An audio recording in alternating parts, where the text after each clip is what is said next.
Def Jam. Mighty, mighty Def Jam. Tell us about your part in that, Bill. Oh, I didn't know. This is a video thing too? Yep. Wow. I started working at Def Jam before Russell and Rick really launched Def Jam together as a partnership. I started working with Russell in late June, early July of 1984. The very first Def Jam records with Rick and Russ together came out that fall. The very first Def Jam rap record, of course, was Tila Rock's It's Yours, and that had come out in the spring. And that was something that Rick had done on his own as an independent. And then, 10 minutes after the record comes out, he and Russ hooked up, and things got a lot more serious and a lot more stable.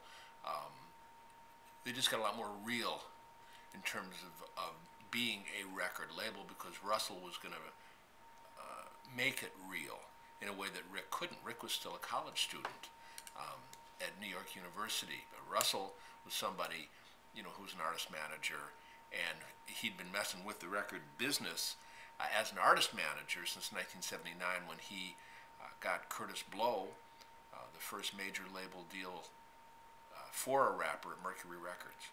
So anyway, I came aboard in 1979, and the company was very, very small. Formally I was working not for Def Jam but for Rush, and Rush Artist Management was Russell's. I mean, did we even call it Rush Artist Management? It was called Rush Productions then. It was Rush Productions, which reflected really what it was before Russ got into artist management. He was a party promoter and a record promoter. That's what he did, and so it was so funny.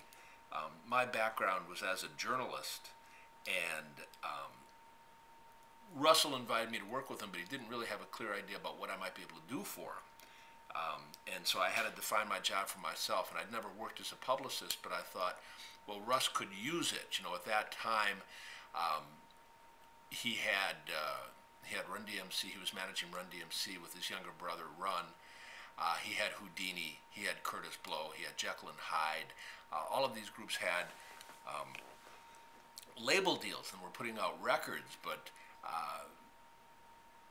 the publicity side of things was pretty lame. And so I thought, well, if nothing or virtually nothing is happening for them on the publicity side, I can do better than nothing, even though I've never been a publicist before. And so that's what I started to do for us.